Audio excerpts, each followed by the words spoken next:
So good afternoon. Welcome to this World Leaders Forum. This forum is sponsored by the Office of President Bollinger and by the Department of Political Science. It's one of several events in a series that's been put together for this week under the label Voting Week, mainly at the initiative of David Kang, who's the president of the Political Science Students Association. For those of you who don't know me, I'm David Johnston, Director of Undergraduate Studies in Political Science. So I'm delighted to introduce our guest at this forum, the distinguished governor and former United States Senator for the state of Rhode Island, Lincoln Chafee. Governor Chafee is a native Rhode Islander who was born and raised in Warwick and attended Brown University, where he received a major award for leadership, scholarship, and athletics, and graduated with a degree in classics, which makes him fit in here very nicely. He worked for 7 years as a blacksmith at racetracks, and then entered politics, first at the local level in Warwick, where he served 4 terms as mayor, and then at the national level as senator for Rhode Island. As a senator, he fought for environmental causes, including measures to rein in humanly caused climate change. He sought to advance an economic agenda to enhance the American middle class. He opposed the Bush tax cuts in the very early 2000s, which resulted in increased economic inequality in the United States, the tax cuts which passed, which resulted in increased inequality in the United States, and also resulted in the return of federal budget deficits, which had been eliminated in Bill Clinton's last years in office after many years of effort to bring those budget deficits under control. They came back rather quickly in the early parts of the Bush presidency. He voted against the war in Iraq that started in 2003. 4 years ago, Lincoln Chafee was elected as governor of Rhode Island. During those 4 years, he's led the state to invest in education and education and workforce revitalization. He signed a Marriage Equality Act into a law. He's helped lead healthcare reform, and he launched green infrastructure initiatives. Originally a member of the Republican Party, like his father, John Chafee, he resigned from the party to become an independent, and then last year joined the Democratic Party. In addition to his political activities and accomplishments, Governor Chafee served for 2 years as Distinguished Visiting Fellow at Brown University's Watson Institute for International Studies, where he wrote a book entitled Against the Tide, How a Compliant Congress Empowered a Reckless President. It's a little hint of the orientation of the book in that title. He's no stranger to the Academy, and it's my pleasure to welcome him here today. It's also my pleasure to introduce Esther Fuchs, who will lead and then moderate the discussion today. Professor Fuchs is Professor of Public Affairs and Political Science and Director of Public Affairs, Director of the Urban and Social Policy Program at the School of International and Public Affairs, and has taught at Columbia for many years. About as many years as I have, in fact. From 2001 to 2005, she took time away from Columbia to serve as Special Advisor for Governance and Strategic Planning for Mayor Michael Bloomberg. In this position, she coordinated 3 major initiatives having to do with the delivery of social services and with workforce development. She was the first woman to serve as chair of the New York City Charter Revision Commission in 2005, and she has served on numerous New York City commissions as well as on the Committee on Economic Inclusion of the U.S. Federal Deposit Insurance Corporation. Professor Fuchs is the author of many distinguished writings, including recently Innovative Programs in Workforce Development, a case study directed toward breaking the cycle of chronic unemployment in distressed areas of New York City. She's been honored by the School of International and Public Affairs with an Outstanding Teaching Award. She's also been the recipient of awards and grants from the Wallace Foundation, the Guggenheim Foundation, the Ford Foundation, and many others. She serves as director of who'sontheballot.org, an online voter engagement initiative. Professor Fuchs will begin this session with several questions she would like to address to Governor Chafee. She'll then turn to you for questions from the floor. For these questions, I'd ask that you use the microphone located in the center aisle. At the conclusion of this session, you're all invited to a reception that will be held on the ground floor of the Italian Academy near the front door where you entered the building. The reception will begin immediately at the conclusion of the session. So I now turn the session over to Professor Esther Fuchs and to our distinguished visitor, Governor Chafee.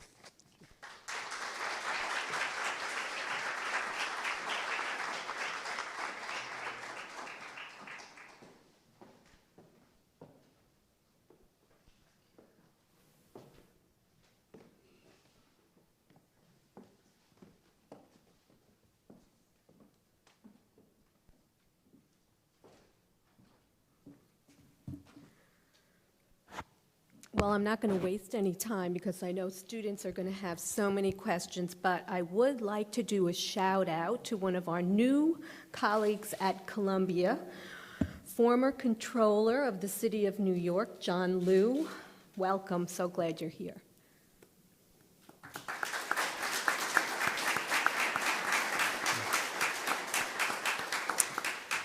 This is a real treat for me today, Governor, to be here and be able to ask you some questions on behalf of all the students here and all the faculty here today.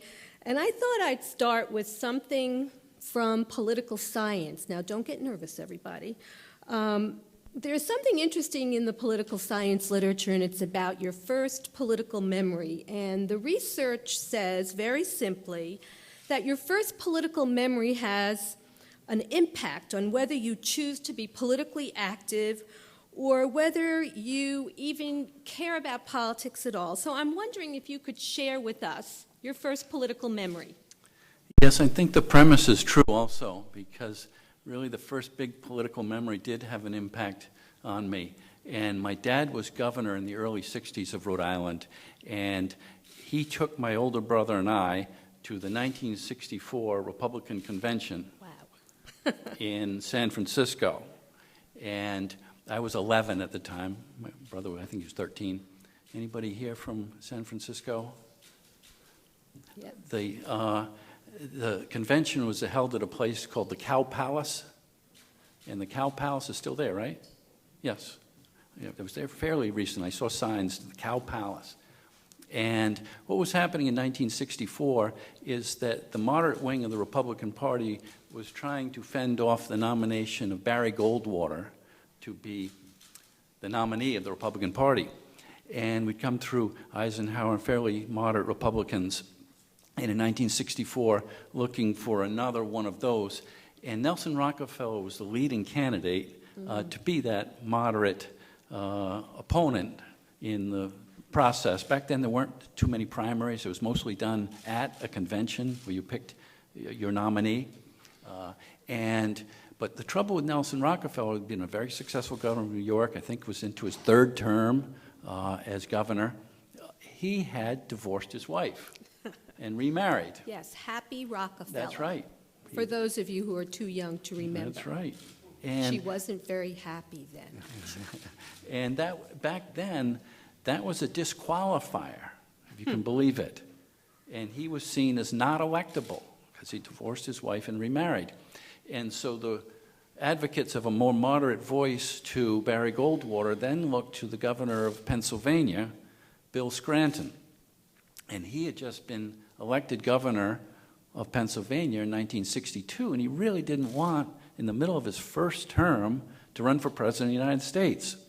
And so this back and forth, can we get Scranton to run? And I'm just watching it from the sidelines as an 11-year-old, but I kind of understood the urgency from the moderate wing to find somebody. And eventually they just couldn't decide. Bill Scranton, he just didn't really want to do it. And Barry Goldwater swept to the nomination. And it goes by states alphabetically. I can remember being there. And by the time they hit, I think it was maybe in the ends. I forget exactly which state. He had the nomination. And then the next day, Nelson Rockefeller came to kind of concede and address the convention and to urge unity. And the Goldwater delegates were very, very fervent in their candidate. They really wanted Barry Goldwater, and they had their signs. I've just never seen such fervency. I haven't been around politics for many years since then, but boy, these Goldwater people, they loved their nominee. And in fact, when Nelson Rockefeller got up to address the convention and urge unity, the Goldwater delegates start booing. Wow. and they booed. I'm 11 years old, and they shook the rafters of the Cow Palace with their booing. And Nelson Rockefeller, he would step up to the microphone, and the boos would start. And then he'd step back and they'd subside. I remember it. And then he'd step up, the boos would stop. Now it's time to speak. They'd start booing again. Wow. And finally, you could hear him say over the microphone as he stood off to the side to the moderator of the convention, "Here, you quiet them down." It went on, I looked it up on Wikipedia somewhere. How long did, my memory was it was a long time. It was 17 minutes of booing. Wow. And finally, you could hear him off to the side. The microphone picked it up. "Here, you quiet them down," to the moderator. And so what that told me is that some people, they even in a Republican convention where we're supposed to unify and get out there together as a team, they didn't want to hear it. Ideological purity was paramount, and they just didn't want to hear anything from that moderate from New York. And we're living with those consequences there. I saw it back then. And the other interesting thing from that experience is that when Barry Goldwater went out to run as the nominee, he got crushed. And most people were saying then, we're nominating somebody that has no chance in the general election, but that did not matter. That wasn't what was important. It was the ideological positions that he was taking. And here's a quiz. He won only 6 states in 1964. His home state of Arizona, and anybody here know what other states he won? Who said it? You got it. You got it. Alabama, Georgia, Louisiana, South Carolina, Mississippi. Those are the 5. And he was a Republican. And in the South, Republicans were the party of Abraham Lincoln. There wasn't a dog catcher elected Republican in the South. But he was able to win those Deep South states because on some kind of states' rights issue as a senator, he had voted against Equal Rights Amendment. That was enough. Civil rights.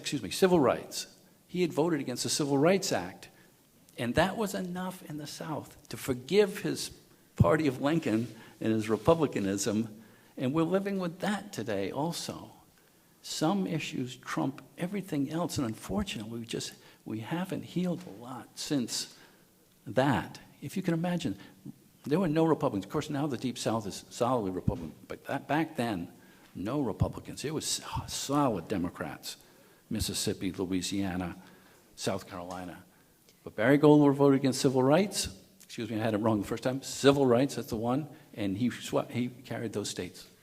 This is really an extraordinary story. And I was 11 years old. And it explains why you were prepared in a way that other moderate Republicans were not prepared for Newt Gingrich's contract with America and the Reagan Revolution and everything that followed that became even more radical and more ideologically divisive. It's fascinating. And, you know, I think your whole career is fascinating, I must say, and I knew your career. I spent some time in Rhode Island. I did go to that school you went to, Brown University, for a little while, and we were always fascinated by your father at the time, frankly, and watched you start your political career, those of us who were in school there, and we were all rooting for you. Even the Democrats were rooting for you, so that should have said something at the time. And I want to go back. I want to go back to this early part of your career because it really is so interesting. And you ran for delegate to the Rhode Island Constitutional Convention in 1985. And I'm bringing that up as a sort of former chair of a Charter Revision Commission because I know how important these things are. But you were a young person when you did that. And I'm curious What made you decide to run for a delegate seat in a constitutional convention? Well, I had, as Professor Johnson said, after college, gone off and worked on the horse racetrack and enjoyed that very much and did that for 7 years and had a good business. And then I came back to Rhode Island and I got off the racetrack and I tried some different jobs, which I enjoyed, but they weren't quite as satisfying as what I was doing when I was out west working on the horse racetrack. So I saw what seemed a very obscure position, delegates to a constitutional convention, and I said, I continued to have my job because this didn't pay anything, but I'm going to run and give it a try. I knew how much my dad enjoyed politics and enjoyed that, and so with that in the back of my mind, my dad enjoys this. I'm going to get a palm card and get it printed up with my name on it, find out all the streets that are in my district, and I walked door to door and knocked on all the doors and got elected, and I did enjoy it. I enjoyed being a delegate. I was one of 100 delegates to that 1986 Constitutional Convention, discussing constitutional issues in Rhode Island. I really loved it and stayed with it, ran for city council and mayor, and So I've lost a few along the way, but... No, let's talk a little bit about that early period of running for being elected to the Warwick City Council and also being elected as mayor of Warwick. I want to make it clear that's Warwick, Rhode Island, not England. So this is not the largest city, clearly, but an urban area with all the challenges and opportunities that urban areas were presenting at that time. And I know some of our students here think if you're not engaged in national politics, well, what's the point? And you've really demonstrated in your career, you've been at every level of government. So I'm wondering if you could just tell us a little bit about the challenges and accomplishments of city government. Of course, that's something near and dear to me as well. I love the local politics. And just a quick story, when I was first running, and for those of you that might want to run for office, I got my palm card and I got it printed up, and as I said, I had the map of the district, and I picked a street to start on, and the election was in November. It was right after Labor Day. I figured to cover the whole district, I'd need to pretty much go in the afternoons and then on weekends, and after Labor Day, people were starting to get focused, and I sat in my car for about 15 minutes, scared to go up and ring that first doorbell. And I said, they're going to yell at me, get off my lawn or whatever. I just had this fear. And then I decided after 15 or 20 minutes, I can't go back to my house and they're going to say, what, you went off to campaign and you didn't? You got to do this. And so I went up and I rang the doorbell, and through the glass, you could see the woman coming to the door, and you could see on her face, is this person going to sell me a vacuum cleaner? Is this person going to try and change my religion? You could almost see it. And when she came to the door and opened the door, and I said, I'm Link Chafee, I'm running to be a delegate at the Constitutional Convention. I hope you'll support me. This sense of relief came over her face. I don't have to buy an encyclopedia. I don't have to change my religion. And I said, oh, this is going to be easy. And so then I got right after it. But whatever the saying is, the first march begins with a single step was very true. And tell us something about the city council, what you did there and what kind of issues you worked on. Well, then that was to the first run, of course, was to be the convention. And then I liked it so much I ran to be my councilman against an incumbent. And oh, that's unusual. And the districts were about the same. So I'd walked it once before to be a delegate. Now I was back walking them again to be a councilman. And what I found out, since I'd been away on the racetrack, not only was I introducing myself to the people again, but I found out the issue that people cared about. And it was overdevelopment. It was the late 80s. The economy was coming back. And at all the doors, people were talking to me about the zone changes that the council were approving for higher density in our neighborhoods.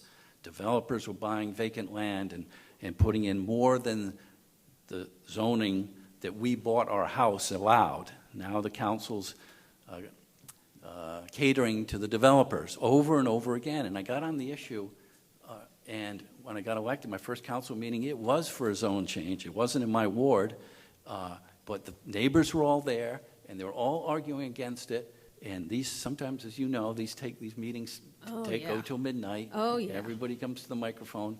Nobody was speaking in favor of it, just the developers, and the council was approving it. Wow. And so I voted no, and I wrote an op-ed to the local paper right after it, and so I got known outside of my ward as someone that was going to stand up for the neighbors and say to the developers, sure, you can develop it, but this is the zoning. If you want it changed, then what are you going to give us? And so that was very valuable, walking door to door, hearing the issues, being out front on it, and then running for mayor. I didn't make it the first time. When I made it the second time, I beat the fellow who beat me. I became the first Republican in 32 years. It was a solid Democratic city. But That's incredible. even with that overdevelopment issue, it was tough to crack the machine. But I was lucky. The fellow who beat me had a tough time, and I was able to come back 2 years, their 2-year terms in Warwick, and beat him. How did you run that race in an overwhelmingly Democratic city and be able to win as a Republican? Because now it's highly unusual to be able to do that. I think it was highly unusual then as well. So how did you appeal to the voters? What did you do? Well, they knew me. I'd been councilman for 4 years, 2 terms, so they read me in the local paper, the Warwick Beacon, and saw that I was standing up for them. I had an independent, ironically enough, I won as governor as an independent, but we had an independent in that first run that took votes from me. The machine kept their votes, and that's the way they were able to win that first time. But I came back and won the second time, and it was hard. It was hard. It ended up, the elections in early November, but it was close, and we had to do absentee ballots, and we had to check the machines. I didn't get certified till the end of November. It was hard, because after 30 years, there were no Republicans left to get out there. Very, very few. Few old-timers back from 30 years ago when the Republicans were in power in my city.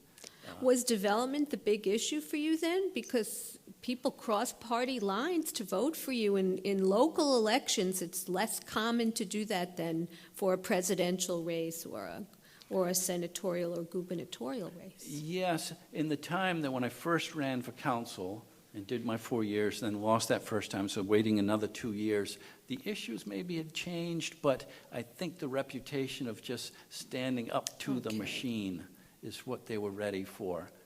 Someone that would listen to them. So it's listening, a person of integrity, a person who wasn't going to be pushed over by special interests. Yes. Everybody paying attention who wants to run for public office. Yeah, that can be an asset. You don't have to kowtow. You can do it as an independent and as a person with integrity. It's really a very important lesson, particularly in city and local politics where I want to say political corruption is worse than it is in the national level, but here in New York, we're not doing that well on that political corruption issue, at least in our state. Yeah, sometimes the machines are very strong, and firefighters, whatever they might be, teachers, that they want the status quo. They can be very strong, and I didn't make it the first time, and I had to go to that long count and absentee ballots and everything. I eventually formed good relations with firefighters and with teachers, but in the beginning, they wanted the status quo, and they weren't going to make any changes. So it can be tough sometimes to do what you said, to be that maverick. Yeah, and so did you move directly from being mayor of Warwick to running for the Senate seat? And I know you were appointed initially to a Senate seat, but did you go straight from city government into the Senate? Yes, I got first elected in 1992 and then reelected in 94, 96, and 98. So I won 4 more times. That's significant. So then my dad had announced he wasn't running for reelection to the Senate. He was a senator then. And so I was running for his seat out there raising money, and then he died in office, and the Republican governor, as is allowed in Rhode Island, appointed me. And so I did go right from being mayor one day to being a senator the next day. And I was running. I was a year appointed, but I was still busy raising money and running. But it sure was valuable in sad circumstances to be learning national and international issues rather than worrying about teacher contracts and potholes. And Some of us, we worry a lot about it's all good teacher stuff, but contracts when you're running for the potholes. Senate, Right. So, I mean, you're manning and in fires. Washington, D.C. in 1999, and, you know, when you're talking to this audience of young people, this is a different Washington, D.C. than the one you went to. I would say even then, probably, it was less gridlocked, less dysfunctional, less partisan. So can you tell us some of the highlights of your experience in the Senate and the issues you worked on and where you think your successes were? Because while we have a lot of students interested in politics, we also have a lot of students interested in policy. They're connected, I know, but... yes, that first year, Bill Clinton was still president. He was coming off the whole impeachment debacle. But the issues were, in September 11th, obviously hadn't happened. But the issues, I remember, it was gun safety. We were trying to close the gun show loophole, working really hard. There's waiting lists to buy guns, except if you go to these traveling gun shows, and then there's no waiting list. Close the gun show loophole was a big issue. Also, minimum wage. We were trying to raise them. We're back at it all these years later. Oh, wow. Minimum wage was a big issue. And I was voting with the Democrats on both of these. I was a Republican, but I was voting to raise the minimum wage. I was voting to close the gun show loophole. And having Medicare cover prescription drugs was a big issue. Wow.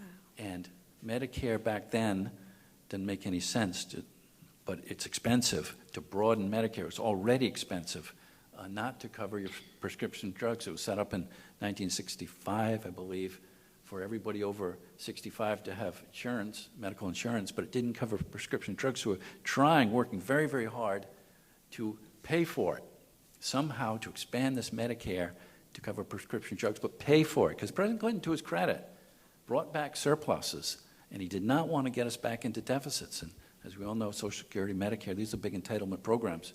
And to give the Democrats credit also, they were working very hard to pay for it. Somehow, it raised the eligibility. Why should Bill Gates' mom get Medicare type of argument? Maybe the age of eligibility. People living longer, do we need it at 65? These were some of the arguments. That's helped us pay for that expansion into prescription drugs. And just as a footnote, after all that work, September 11th happened, and then we kind of got off those issues we just talked about. But when President Bush and Dick Cheney needed their reelect in 2004, they just came in with a prescription drug benefit on Medicare without any changes, no reforms. We need the elderly vote, we need AARP, and bump, in came $800 billion. That's expansion amazing. of Medicare. I give the Democrats credit. Dianne Feinstein from California, and there was a group that was working really hard and being fiscally responsible at doing the right thing, expanding into this important area. You want our elderly to be able to go to the pharmacy and stay out of the hospitals by getting their prescriptions. It's fascinating because the public associates Democrats with fiscal irresponsibility and the Republicans as being fiscally responsible, yet on these kinds of issues it was completely It was the Twilight Zone. Flipped. Yeah, it's what made me most angry about my former party, the Republicans.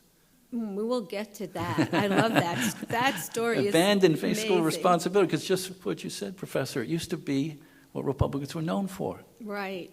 And we brought back deficits, my old party. Well, could you tell us a little bit about when you were in the Senate, what was the balance for you between domestic and foreign policy issues? Where did you focus most of your energy, and how did that work? It is a mix. I was lucky to serve on the Environment and Public Works Committee, and a lot of the national issues were on clean air and clean water, particularly on clean air and some of the rollbacks on the pollutants that the electricity generating plants emit, nitrous oxide and sulfur dioxide and mercury. And then what we really wanted to do is add the fourth pollutant to regulate carbon dioxide, the climate change producing gas. And that was the big effort. And I enjoyed that. And being a key vote on the committee. Well, you were ahead of your time on environmental issues, ahead of, not your time, our time, and a leader, really, on environmental issues. Yes, I was a vote that kept those rollbacks on the pollutants from happening. And just a quick story, I remember Jim Inhofe was the chair, and he was looking for my vote to implement the Bush Clean Air. Clear skies, I think they called it. More pollutants, yeah. It's all Orwellian. It's Orwellian. You could say that louder. And Jim Inhofe from Oklahoma was the chair, and he's trying to get my vote. And I was saying, as long as we regulate carbon dioxide, I don't care if we do it if this is back in 05 or 04, do it in 2012, 2015, 2018. Let's at least send the word to the power plants that produce our electricity that it's coming. And we had testimony from them. We know it's coming. Just make it a level playing field. Tell us when we have to get ready for this new law. And Jim Inhofe just wouldn't do it, And so finally it came to a vote, and I said, I'm not with you, and I'm the key vote. You're going to call the roll, and you're not going to win, and no chair likes to do that. And absolutely. But he did anyway, and he just wanted to put me on the griddle. And so I can remember going into that committee meeting, and Lisa Murkowski from Alaska, another fellow Republican, was sitting next to me, and I said, Lisa, carbon dioxide, it adds to climate change. We've got to do something. And she said, oh, yeah, we see it in Alaska. The melt in Alaska, it's unbelievable what's happening up there. The native people, their history is passed down orally for over centuries, and they're saying they've never seen anything like what's occurring. And so, well, can you vote with me? I don't want to be the one on the griddle that's going to derail the president's Clear Skies package. She said, no, I need certain donors and I forget what she said. Maybe I don't want to misquote her, but anyway, she did say we see climate change in Alaska more than anywhere, but no, we couldn't be there. So I had to go solo and be the one vote. See, it's frustrating and inspirational to hear your story. Just remember the part that the governor did vote. And you were his asking, conscience and science. Yes. And also the industries that were testifying, just give us some certainty. We just don't want to compete against another power plant that isn't doing what we know we think is right. Better emissions going into our atmosphere. And but what your about original on question was foreign policy issues yes. also? No, I think the environmental story is such an important part of your legacy, so I'm glad you shared it. The mix of foreign, and I was very happy to be on the Foreign Relations Committee. I loved it. Most senators don't consider it an important committee, at least in my party for some reason. So I was able, through seniority, as senators rotate off, it was considered one of the 4A committees, as we called them.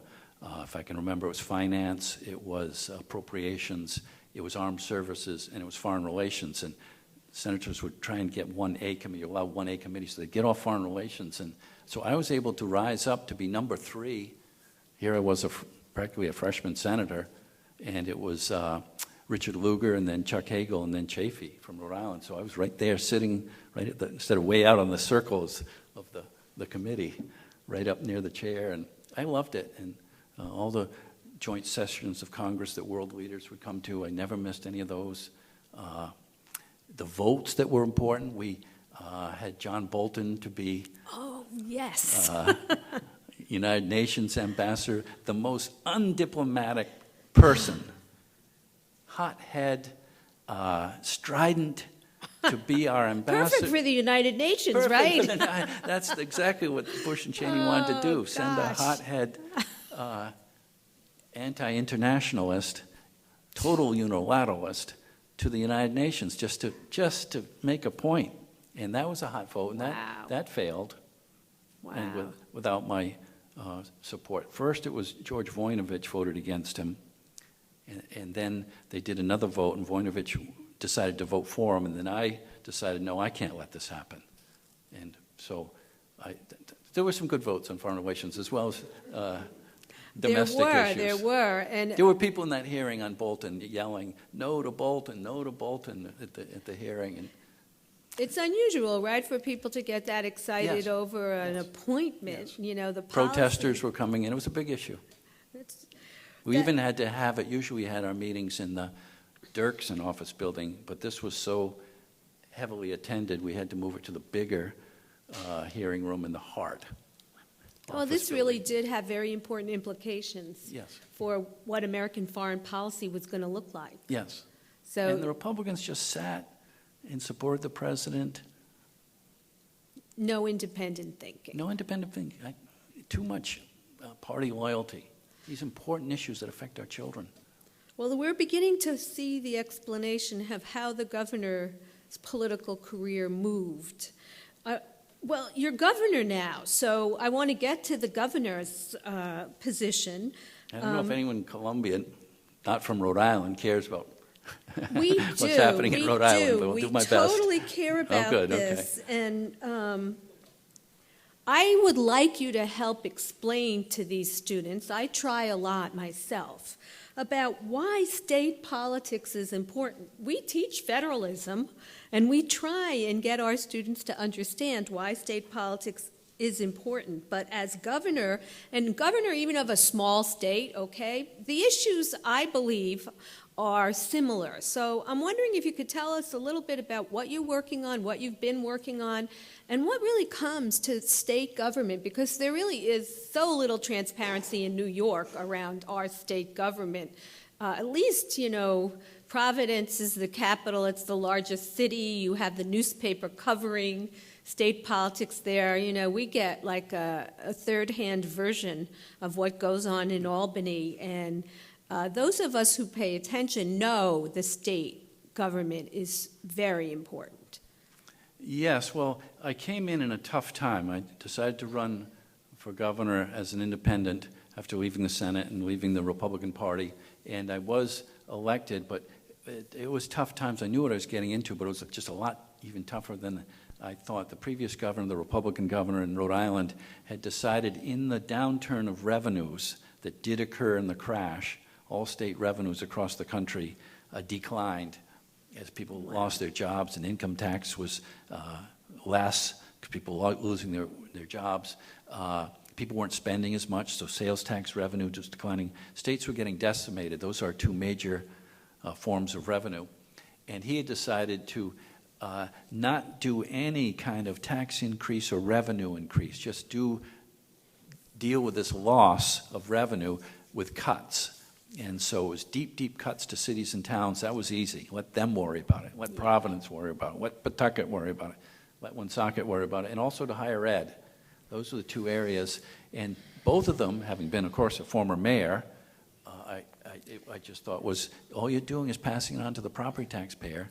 I got to tell you, you are the first governor that, and from my research, from my own experience, We're mayoral who actually, bonding here. that's right, who gets it, who understands this intergovernmental piece and this issue of passing it on to local government and essentially. It's not right. Yes. It's not right. Yes. I'm going to quote you forever on that. And also higher ed. It's not right. And all you do is raise tuitions. And I'm happy to see, seeing as we're on this kind of policy discussion, that Sam Brownback, who was my colleague in the Senate and a fervent supporter of the Bush tax cuts, then ran to be governor of Kansas and implemented the cut taxes and we'll grow the economy philosophy in Kansas. But guess what? You can't print money in Kansas like we can in Washington. And it's not working. Cut taxes, all of a sudden the economy is going to flourish. It's just not. Companies and businesses, they want to see you balance the books and be smart about cuts. And if you can afford them, fine, that's good. But not just hoping that a growing economy is going to make up for that loss of revenue. It's not happening. And so he's doing, in this loss of revenue, because it's not working, cutting cities and towns, and the people are angry, and cutting higher ed. Aid to higher ed, which keeps our tuitions down, and people are angry in Kansas. So that's one to watch in November to see if That's fascinating.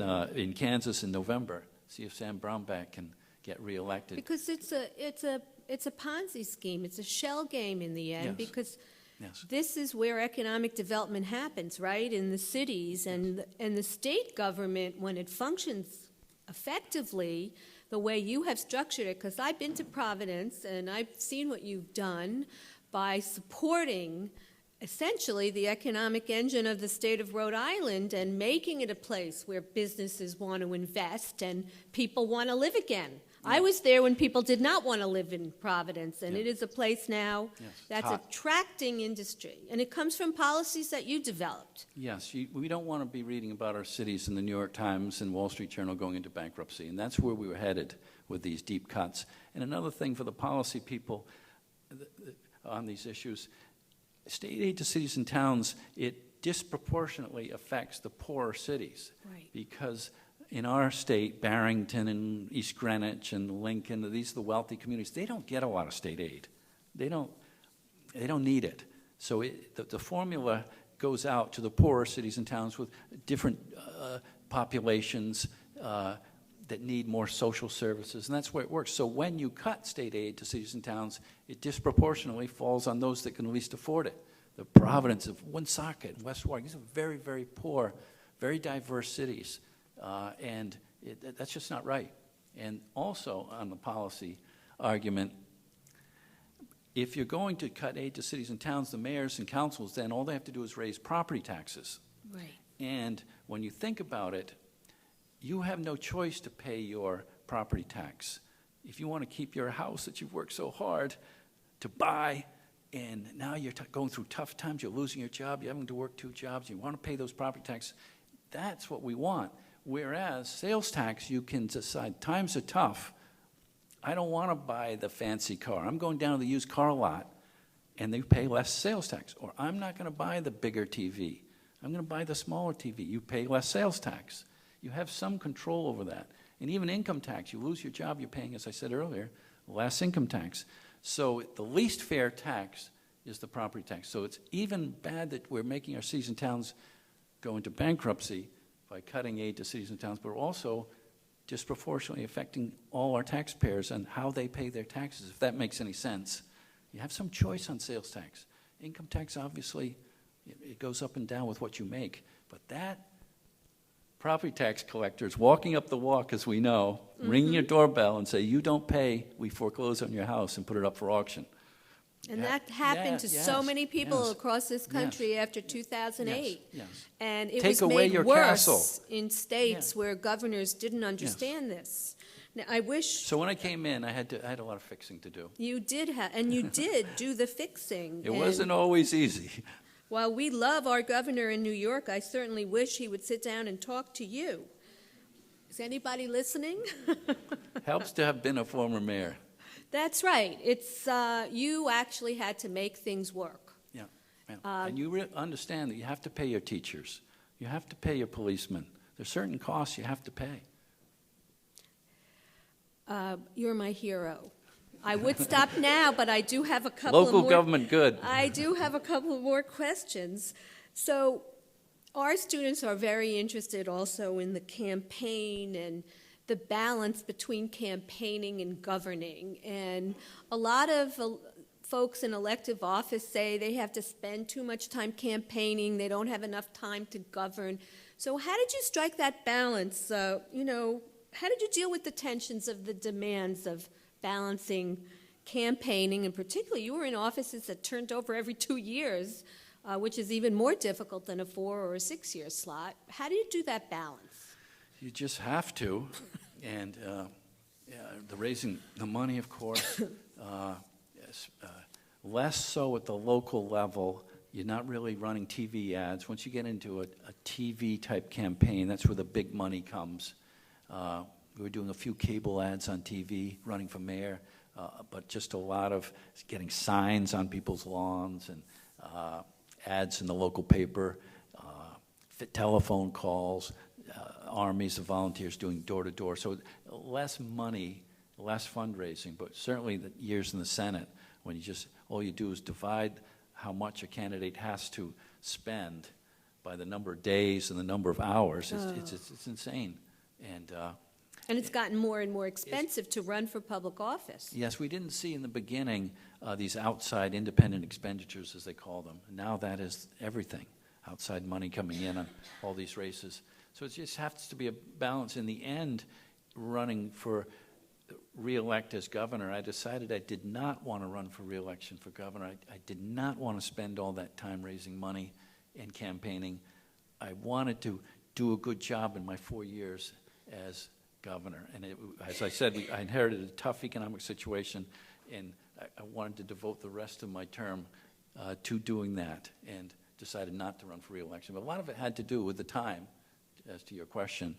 And I was kind of gearing up to run for re-election. I was doing the fundraisers. I was getting out to the events, and especially becoming a new Democrat, I had to work especially hard going out to Democratic events and telling them I was okay. Yeah, no, and that's an extraordinary decision, not to run for re-election. Yeah, and my competitive juices were telling me one thing, but my brain was telling me something else. But you just mentioned something really important and certainly unique to you. Many things are unique to you, as I'm hearing this afternoon. But you have a quite unusual political evolution. So I know most of us here know that you started out in the Republican Party. I don't know if everybody knows that the governor became an independent, and then in 2013 became a Democrat. So some of us might consider that quite an extraordinary political transformation. And I really would love for you to explain this evolution of your thinking and how this change happened. And I, for one, believe it's so impressive to go through a process like that. Well, it is an evolution, and it's also the evolving priorities of the Republican Party. And as I said earlier, at that 1964 convention, and Barry Goldwater voting against civil rights and carrying the South, and then Nixon seeing, aha, there's a chance here. He called it the Southern strategy. Right. We have a chance. It's never heard of Republicans have a chance in the South. Hey, if we kind of tap into this feeling, and he had law and order, code words, we're going to be the party of law and order. And they started to develop a strategy of getting into the South, and the evolution is that the party has become dominated by Southerners and mountain states, Idaho and Wyoming and the Deep South, and so the priorities changed, and mine didn't. And so the evolution of leaving the Republican Party and coming an independent, I think, is shared by a lot of like-minded old Republicans such as me that care about fiscal responsibility and care about financial responsibility and care about fiscal responsibility, care about the environment, care about not getting into quagmires overseas. That's the old Rockefeller Republicans. Care about the tools of government helping build a middle class. That's our old party. It's not all government bad. Civil liberties. To think that we're the party that's tapping phones, the Republican Party, is infuriating. Unwarranted, no warrants to go tap your phones that came in the bush. That used to be Republican civil liberties. So I've stayed the same, I think, and the party has changed geographically and on priorities. And a lot of people like me, I think. Yeah. I'm not a Republican anymore. I think it's an incredible transformation, but it also requires, a great deal of reflection and introspection, and a lot of people just stick with what they started with. The best predictor of what party you're going to identify with is who your father, by the way, not your mother, who your father identified with. And I think, you're an indicator of that's changing because the parties have changed. I have one last question that I have to ask, given that we are in a university. And you were a classics major at Brown. And there's some Latin up there. I'm trying to translate it. I wasn't doing a very good job. So I'm sure a lot of people would have thought you were a political science major, but you were a classics major, which probably accounts for a lot of your worldview. So I have to assume that you've actually given some serious thought about citizenship and the responsibilities of individuals in a democratic society. So my last question is, can you offer any advice to our students here this afternoon about responsibilities of citizens in a democratic society. Yes, one of your earlier questions was about the students. They just think of national issues and want to get involved in national campaigns. But I can say the local level is fun, and it's just as fun. And if you care about issues, and they affect people just as much. And whether you're, as you know, in local government, there's all these boards and zoning boards and tax assessment review boards and sewer boards, and to get involved and help a candidate win and then get appointed to a board or run for office yourself, I think that it can be more fun. And as far as civic duty, it does affect your neighborhood to serve on the local sewer board and to make good decisions on how we treat our wastewater. It can be fun. Well, Or tax zoning. I talked about these zone changes. A lot of the decisions are made at a zoning board, whether to let somebody put a fence on their property. Or, it can be a lot of fun. well, thank you, Governor. This Well, has thank been you, just an Professor. extraordinary conversation. Thank you. Thank you. And I want to open it up to questions, so please queue up at the mic, okay? Please identify yourself, what school you're in. I and think your this is the name. gentleman that knew that Goldwater won the... Yeah, thanks. Good afternoon, and thank you for being here, Governor. I got my double master's in international history from Columbia and London School of Economics, the dual degree program here at Columbia. My question has to do with campaign finance and the broader issue of money as speech. And I was wondering if you could talk about your experiences at the various levels of government with that issue, and what initiatives, if any, you were involved in, and or sort of what those conversations were like with other politicians. And how do we as a country reverse that, what's become an increasingly corrosive trend on this issue and has made politics more collusive than ever in a negative way, especially given the fact that the Republican Party has now taken a very zero-sum attitude towards this issue, and the Supreme Court is intent on striking down anything related to it. Thank you. Yeah, good question, and a thorny one also, because I was in the Senate when, let me see if I can remember who was it. It was John McCain, and they had the finance reform. Oh, Feingold, yes. Russ Feingold, John McCain. And I was concerned about restricting the money as long as Buckley versus Vallejo, the case from the 70s, Right. allowed individuals to spend as much as they wanted on campaigns. Buckley versus Vallejo said, if you have the money, free speech says you can go spend it and run for office. And if we restrict everybody else that wants to run for office, it's going to be an unfair playing field. The millionaires are going to win all the time. And so it's a thorny question. We don't want to restrict too much. In different states, in Rhode Island, we have some public money. You can check off your income tax, and that works a little bit. For candidates who want to run, get some public money. And so I think the big change was with the Supreme Court in Citizens United case and ruling that corporations are now people. Yeah. And, yeah, now you're taking that Buckley versus Vallejo, which I kind of could understand, and expanded it. And boy, that was a game changer. And a 5-4 vote. Yeah. A 5-4 vote, so it wasn't all the justices looked and saw free speech. And when Sandra Day O'Connor retired, I had a great fear about who would take her seat, because she navigated so successfully all these thorny issues, not just this one, but trying to chart a middle path and keep a balance. And so I wasn't satisfied with Sam Alito's answers to my questions when he saw my vote. So I'm very proud of that vote against him also. Oh, I'm glad you brought that up. Just Another. Sandra Day O'Connor, you needed somebody that can bring the sides and navigate and come to consensus. I just didn't think he was that person. You were right. I think I've been right. And Citizens is a key 5-4 vote that really has changed the landscape of politics in America. Next question. Hi, I'm Deb Gavello, and I'm finishing my master's in public policy at SEPA. And welcome to the Democratic Party. I, too, was an elected city council member in California. Oh, wow. and first Democrat elected in 84 years ever in my city. Holy So, smokes. What city? Tustin Okay. Where's that? in Orange County, California. Orange County? Oh, wow. Yes. That's Republican. Trust me. So anything can be done. I wanted to ask you. It's interesting. What's You should be sitting here. What's so unique about you is you enjoyed so much the local level, and I would have thought immediately going from the local level is almost impossible in California with such a large state. So you had a huge opportunity to be a senator, which is fabulous. I'm so envious of you. I have no idea. But it seems to me you enjoyed the local level and the governor level more. Is it because of the control and you can have a bigger impact on it? Or what is it that makes that more exciting than being a senator? Because people seem to want to be a senator for the rest of their lives. They don't do it short term.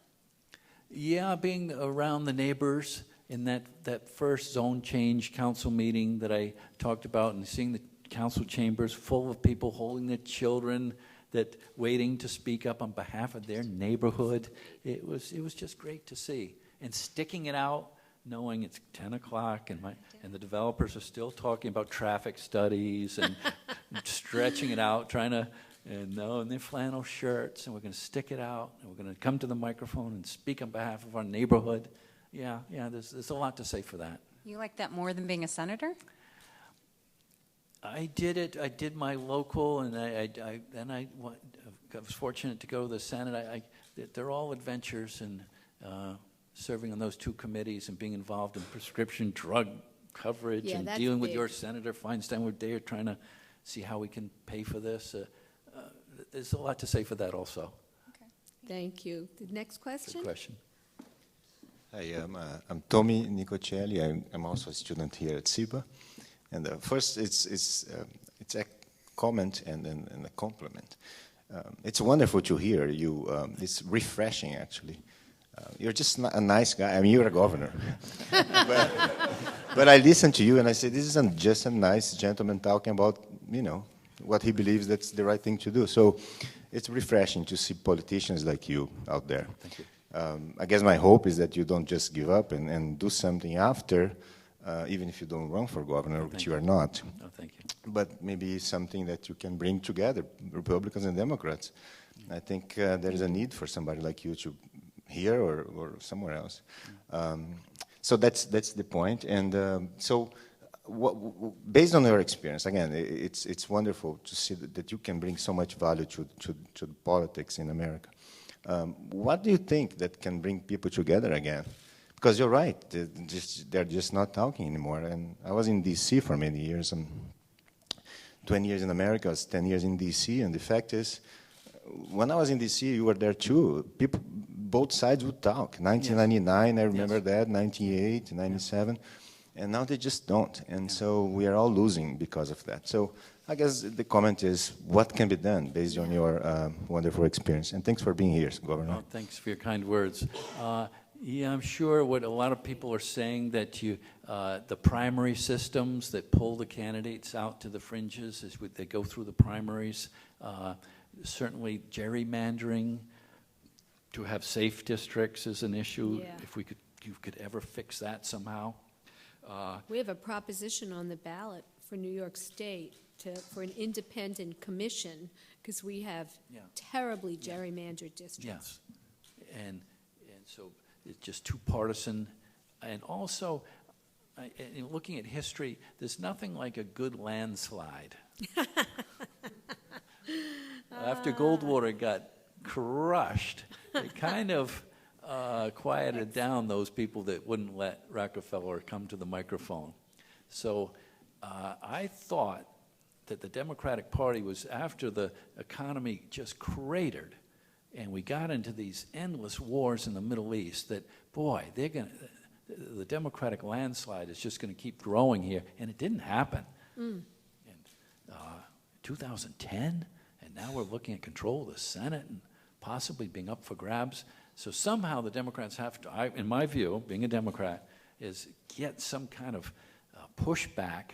The government's good, it can help people, grow the middle class, and not get us into these quagmires, and protect our air and water, protect our civil liberties, and get a good landslide. Yeah. That's brilliant, actually. Next I question. don't know what's happening. Hello, Governor. My name is Michael McKay. I'm a senior at the college, majoring in classics also. I had a quick question for you as to how is civic technology impacting Rhode Island, or how do you envision using civic technology maybe to bring more parties to the table in the future? Well, I'm a bit Stone Age, I'll have to be honest. I still read books and newspapers and don't use Facebook or tweet or any of that. But I'm well aware, being a politician, that it's changing, and and so one of the things I want to do after I finish my term as governor is learn more about Facebook and This is a good plan. And then you can teach me, because and tweeting and all that. I know it's very important in new media and how we communicate. So I don't have a good answer for you. I'm sure it's very, very important in civic engagement. And I know from our newspaper in Rhode Island, it's turned it was sold to a company in Dallas, Texas, and it's turned into an advocacy paper. It's not what it used to be, and I think that's true across the country. We see these newspapers. Look at our New York Post. Yeah, Rupert Murdoch bought that. Yeah, and so people want an alternative, and it's funny to see young people getting their news from Jon Stewart, and just give us something different. So it's going to be much more and more important. You're it's right about Fox the versus alternative. CNN and all this. So new media is going to be more and more important, I do think. No, I think you're hitting the nail on the head on that, actually, even without using Twitter. Next question. Hi, my name is Nora Habouche. I just graduated from Columbia College in May of 2014. Majored in political science, but I have a deep appreciation for the classics, if that counts. Got your degree? Thank you. Yeah, now I'm in the real world. So I just wanted to hear your thoughts on two things. One was what it was like to be voting against the Iraq War, what the climate was like, when you made that decision.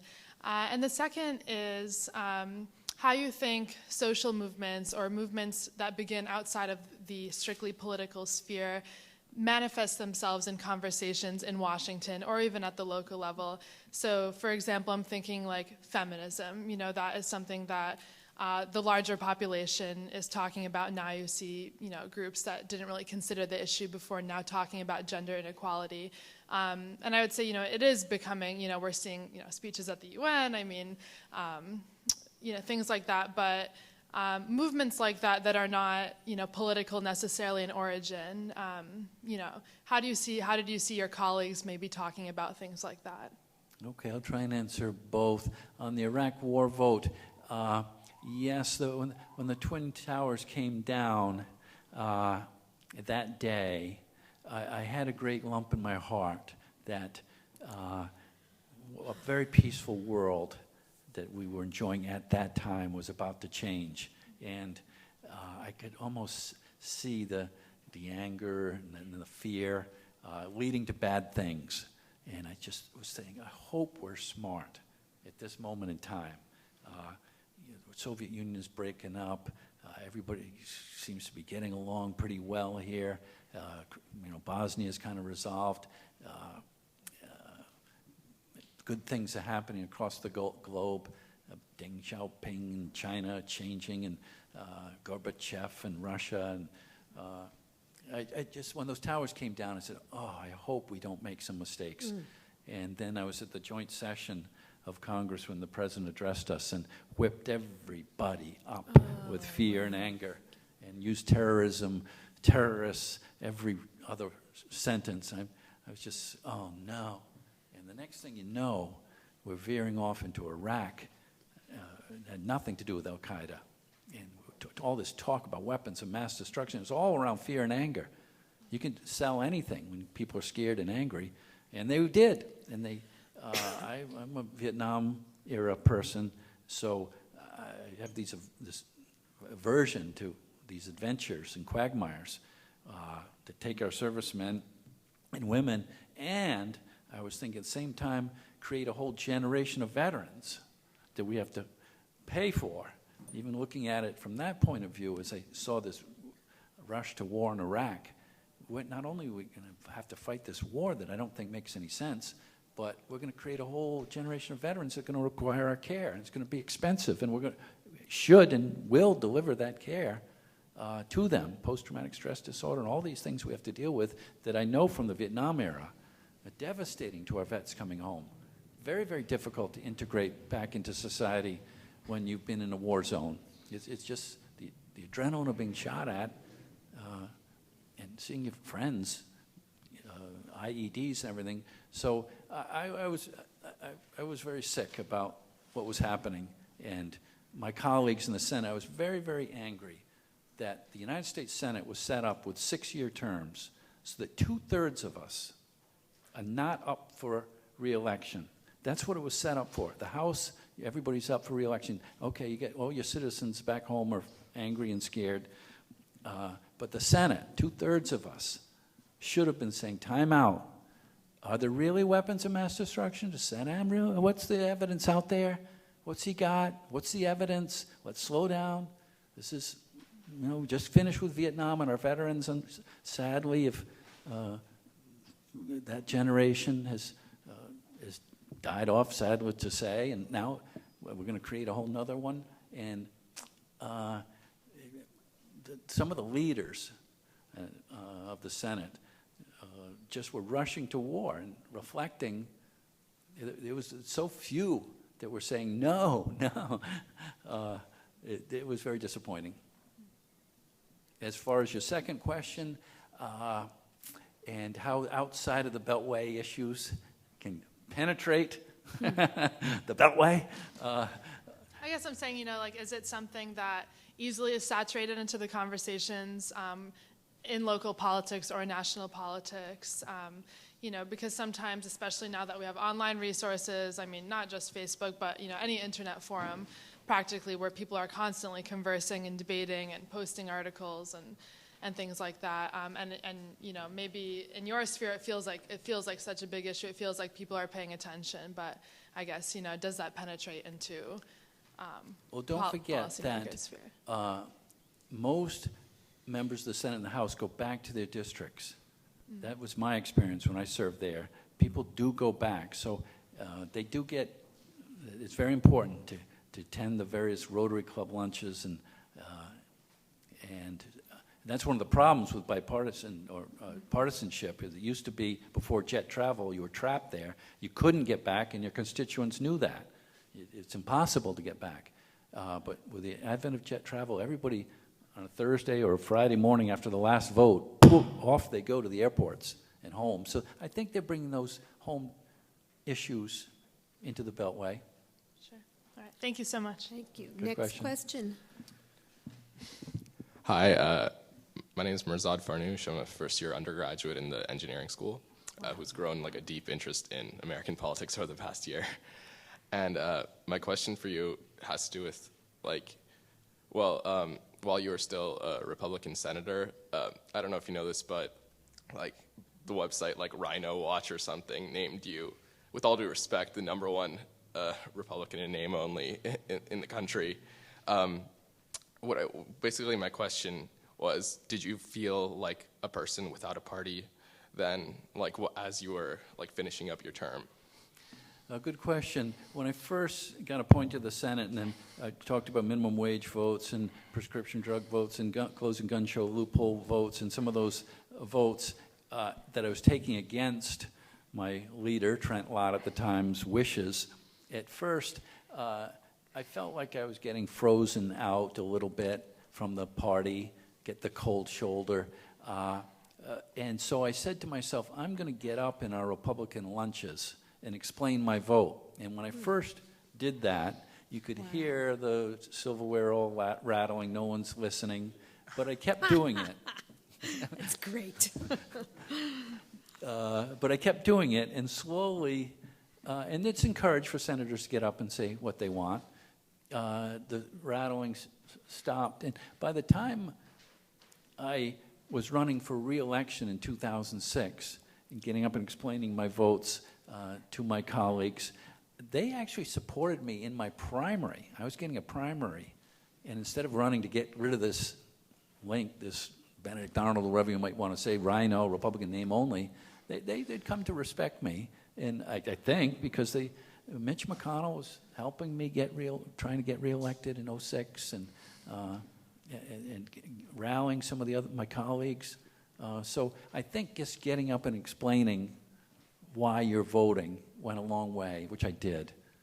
Got right up, and it was tough at first. It wasn't fun at first. But I kept doing it, and it was in my own caucus. I thought it was important not to just get frozen out and become a pariah. Right, and I think it worked. Thank you. Next question. Hi, my name is Alex McCoy. I'm a Marine Corps veteran and a native Rhode Islander, and I was very fortunate to get a chance to work on one of the gubernatorial campaigns for your successor. Unfortunately, we didn't win. I worked for Mr. Clay Pell, who you endorsed. Okay, good for you. My question has to do with an issue that came up in the campaign and that has significance nationally now. One of the major policies that came up was pension reform for public sector workers. And during your term, a major reform of the state pension system was pushed through. It's been both heralded by more conservative groups and groups that are more hostile to organized labor, and it's been praised for fiscal responsibility reasons as well. And I was wondering if you had any perspective now in retrospect in light of the ongoing legal challenges to that pension reform, in light of the response to State Treasurer Gina Raimondo winning the primary, the architect of that deal being heralded as a signal to Democrats nationally that unions may be fading in their importance to the Democratic Party, and that cutting costs on the backs of public sector workers is a viable option for Democrats. And I was wondering what you had to say about that now. Oh, great, Alex. Good question. And what year are you here now? I'm a first year here at Columbia School of General Studies. Oh, good. And how's it going? Great so far, sir. Good, Thank you. Good. And what town in Rhode Island? I'm from North Kingstown. Okay. My mother went to Salve Regina. My entire mother's side all lives in Warwick and East Greenwich. Okay, great. Yeah, the pension reform, when I was running, it was the big issue as a candidate, and we were always asked, what are you going to do? And I spelled out, because we were asked at every stop, what are you going to do about the unfunded liability of our pension system? And so then when I got elected and the treasurer, Raimondo, got elected, she kind of took the issue. It does kind of fall in the purview of the treasurer, and I was happy to have her do that while I addressed many of the other issues. But I wanted to bring the unions to the table and make more of an effort to get them to sign on so we could avoid litigation, which you mentioned, getting a lawsuit. And I do think that they would do that. It was in their interest, their members' interest, to have a solvent pension system. And yes, they'd agree to the changes that we were looking at, a hybrid system of defined benefits and sharing the risks of the stock market with the employee and the employer. That made sense. The COLA is something we could do on the cost of living adjustments. How long you have to work before you collect a pension, all those issues. I thought that they would agree to those, but the treasurer was going to do it her way. And then the advocacy groups that came in to meet with me saying, we're going to run TV ads and radio ads promoting this, and I heard what they were going to air, and it was too divisive with the unions. They're going to drive them away from what we want them at the table. But they ran them anyway. I was disappointed that. I said, we're going to have pension reform. The engaged Rhode Island people that are going to run these ads. We're going to have it. Don't worry. It's going to happen. Let's not drive a wedge here with the people we want at the table. So I had a little different approach. Now there is a lawsuit, and who knows what's going to happen. We could lose everything. So far, the state has not done well on the little rulings that have come out of the judge. Fortunately, we did get, at my suggestion, mediation with the unions, and we came very, very close. We got an agreement with all the leadership of the unions, and we got positive votes from all the members except for one, the smallest member. voted against it. The one tiny subsection to our mediated. There's one police union, if that's correct, yeah. Union, yeah, wouldn't, for some reason, maybe it was political, I don't know, but there's still hope we can come back, because it was accepted by all the other bargaining units, teachers, firefighters, city workers, state workers. So there's some hope we can come back, maybe when the dust settles after the election. Thank you, sir. Good question, Alex, and thanks for your service. Next Good luck question. here, Columbia. Yeah. Hi, sir. I'm so glad I have the chance to ask you a question. As my major is in urban planning, it's quite related to politics sometimes. And I'm so glad you mentioned the overzoning by government, and feel your action of say no is really brave. And I want to know how far do you think the government can go when the government planning or control the residents' life, or using the eminent domain power, or just use the police power? Thank you. What I learned after being a councilman and seeing all those people and how angry they were coming with, as I said, with their children to these public meetings and advocating for the neighborhoods, that if you start early with a proposal and bring them in and say, here's what the developer wants to do, what do you think of it? And lay out all the plans on the kitchen table of the local neighborhood leader and invite the people in, or at the local elementary school, whatever. It's amazing how developers will make changes and the people will be more acceptable of what's happening. They own the land, he bought the land, he owns it, he wants to do something with it. It's not going to be for the rabbits and squirrels forever, unfortunately. Right. That's America. And what I found is it's amazing, the developers, how agreeable they'll be. They want to get their project with as little opposition as possible. Yeah, I can change that. I'll lower the density a unit or two or whatever. And the neighbors will say, good, we're happy with it. And a little vegetation here or a fence there. So it's all with the work. I really was surprised how positive you can come out of if you start early and don't take things for granted and shove things down people's throats. They don't like that. Okay, thank you. Hope that answered the question. Hi, Governor. It's been great listening to you talk so far. My name is Brendan. I'm a first year in Columbia College, thinking about maybe politics or economics, fellow New Englander, a little like yourself from Maine. Just a policy question for you. Now, with your time in the Senate, you were talking about entitlement reform. You talked about Medicare, Social Security. Social Security, certainly, I mean, something that the solvency of which is very important to, especially people of our generation, worried that, everyone is paying right now, even people older than me, may or may not see those checks about 20, 25 years down the road. And now you've heard more and more people talking about the possibility of eliminating the compensation limit, where you're not taxed a dime on your Social Security after, I think, $113,000 or $116,000. And a lot of people look at that saying it's a common sense solution, where if everyone just pays the 6.2%, it's solvent for much, much longer. Yet you don't really see much happening as far as what's going on in the Senate. So I guess I just wanted to ask, first of all, what your thoughts on that were, and then when the time comes for Washington to finally at some point address this solvency issue for Social Security, what do you think their solution is going to be? May or may not be that. Wow. Little question. Yeah, good for you. You're only a freshman. I remember all the intricacies of Social Security. That is going from the 80s. They are raising the age of eligibility for Social Security. That was enacted. I think it's a month a year. So every month. Yeah. Right. Every year another month is added. So we are reforming that as people live longer.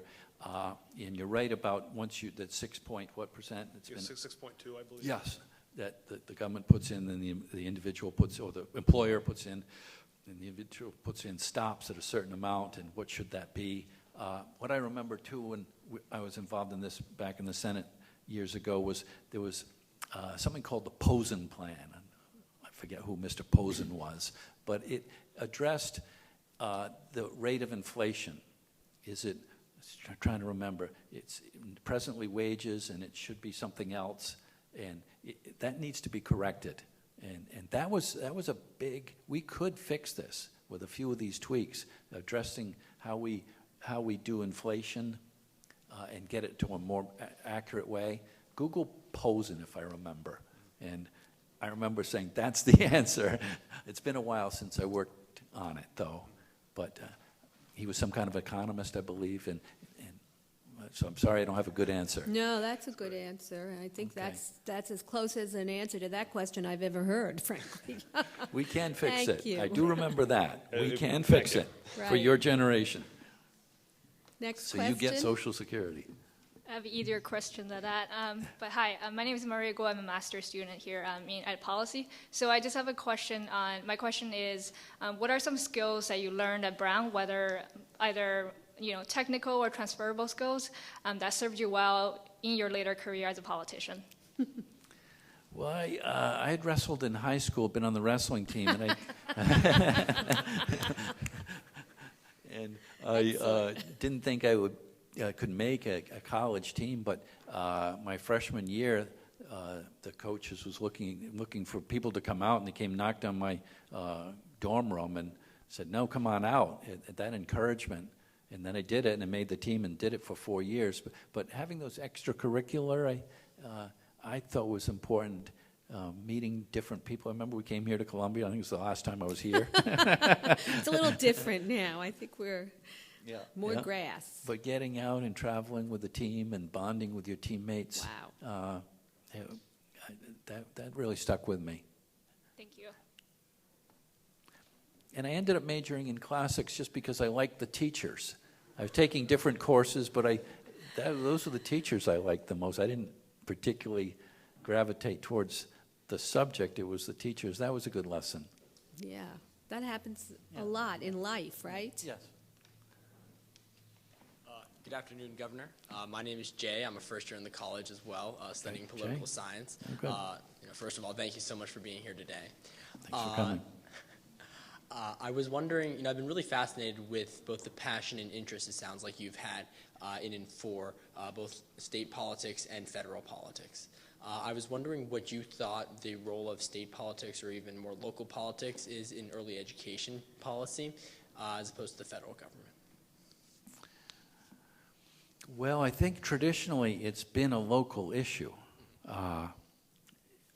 Schools are governed by local school committees, and that's been one area where the federal government has left to the states and the local towns and cities. And so when I was in the Senate and President Bush was coming in with No Child Left Behind, I was just thinking, boy, this is one area that traditionally the federal government's kept their fingers out of. And it's worked well. I like to argue America's the greatest country in the world. So we've got to be doing something right with our K-12 and our public higher education. We've got to, we're always looking for improvement and reforms that are good, but we're doing something right. And so I would keep it at the local level as much as possible.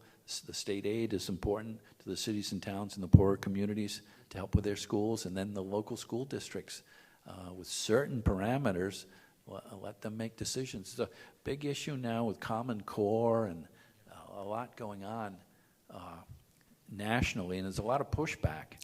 Well, it's a lot of unfunded mandates coming now on education. So they're setting standards, but they're not putting the resources in. Yes. Yes.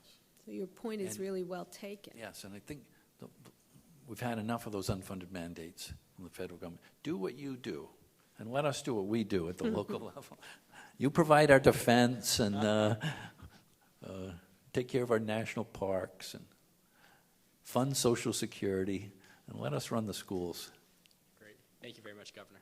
Well, thank you. Let's take one more question. That's you. Hi, Governor. My name is Brian. I'm a math student here. And my question for you is, as we know, there's a protest going on in Hong Kong right now. And there's a White House petition with 200,000 participants asking for the White House to take a stance to support the students. And I'm just wondering what's your take and how do you think it's going to end up? Thank you. Yes, being a governor in Rhode Island, I try and follow international news, having been in the Senate and been on the Foreign Relations Committee. I'm not an expert on what's happening in Hong Kong. but when you see the resiliency of the people that are coming out, they're just from watching. There's something very serious going on there, and they have some tenacity. They're not just going to go away, and so maybe you can share your thoughts, if you could, for 30 seconds, what you think's happening. And my take is that I respect the students for what they're doing, but then unfortunately, I don't think they're going to yield any results. And right now, the chief executive refused to speak to students. So I think they're going to just like let the whole thing boil down and let the local business people take care of the protesters. And like Hong Kong's like New York, if you don't work, you have no money, and life situation set in, and then you got to go back. So they're just going to let that happen. That's my take, but I don't know. And what was the germinating issue that ignited these huge crowds? Pretty much under the law, Hong Kong granted general elections, but then they didn't get the 100% election because in order for the candidacy, like you talk about primary, the list has to be approved by China. That's right. And right now they have to be voted by 1,200 people. Not the true candidate democracy. list. Yeah, exactly. Yeah. And Hong Kong is a city with, I think, 7 million people, and you have 1,200 people selecting like maybe 3 candidates. Yeah. So that's why there's a protest going on right now. That pesky democracy. Yes. Well, maybe before we close, I can ask you one last question. Can you give our students any advice, just some little words of wisdom for those who want to either run for public office or go in and work for the public sector? What should they be doing here at Columbia before they launch their careers? Yeah, that's a good question. And my dad gave the best advice to everybody that asked him a question about getting into politics, and that's have something to fall back on. And, Governor, this something you enjoy, because it's 2 things. It gives, if the voters don't agree with what you're saying, you can go back to being a professor or a lawyer or whatever, horseshoe in my case. I can always pick up those tools. And he would argue that it gives you confidence to make tough decisions sometimes and to try and make the case to your constituents that this is in your best interest, your children's best interest, your grandchildren's best interest, and if it doesn't work out, you're on the right side of the issue, but you can go back and do something you enjoy. Thank you so much. This has been a truly special afternoon, inspiring and an education for our students, and we are very grateful to you for coming today to Columbia. Enjoyed Thank it very you, much. Governor Chafee. It's a great university. Thank you.